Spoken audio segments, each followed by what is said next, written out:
Hey, good morning. So apparently uh, it's even more difficult than I thought to record live. As you can see, we've changed locations. The video does run short, but the audio seems to be fine.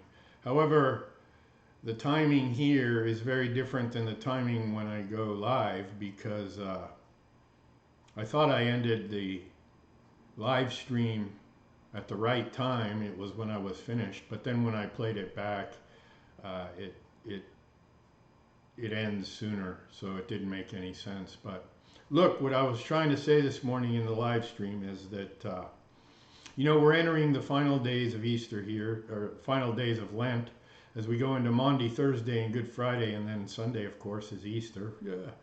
But if you remember, in the beginning of Lent, I asked that we perform some introspection. We go through reflection and contemplation and sit and find what it is within ourselves that we can change. And one of the suggestions was something about our theology.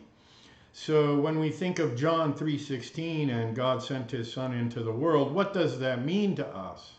Is the question I'm going to suggest if you've been struggling with that theological review or reflective piece of Lent.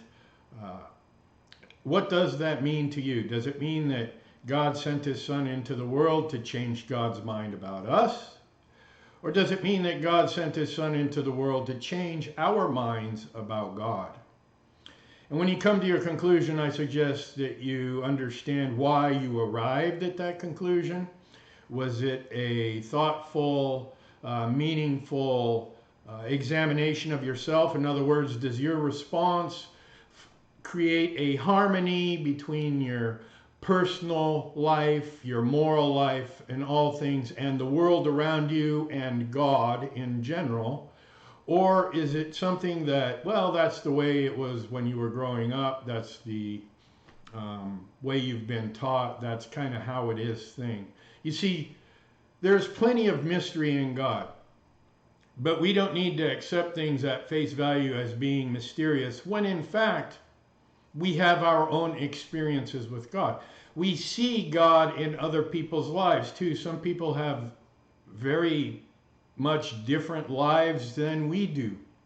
We need to take their lives into consideration also, because God is all about relationships, all about relationships. Jesus stressed it was his relationship with God that made him who he is. If it weren't for that relationship with God, then there is nothing to believe about Jesus. That's effectively what he was telling us. So all things are based upon relationships. We become who we are through our relationships.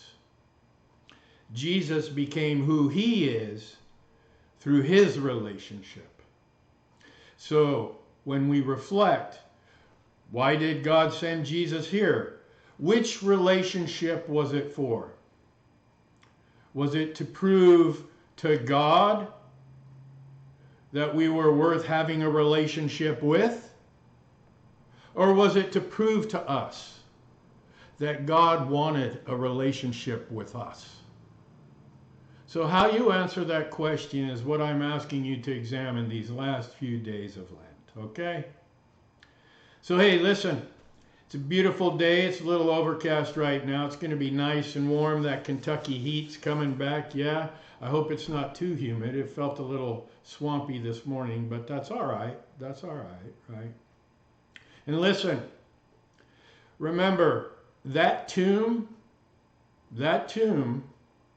Good Friday, that tomb, not the tombs we think we're in right now. No, we're in these tombs for a purpose. And when we come out of these tombs, we too will be changed. But that tomb was a place of change. That tomb held in it the real mystery of God. So don't create a mystery. Try to understand what you can about the mystery, because that's found in our relationships with God. So it's about sacrificing something that, while it might be difficult at first to accept, it will create a greater harmony with us, within us, with God and with our neighbors and with everyone around us. Because that's how we grow in God. We explore the mystery. We dive deep. We challenge what we've heard to find out what makes it real to us, okay? So have a great day. Wash your hands.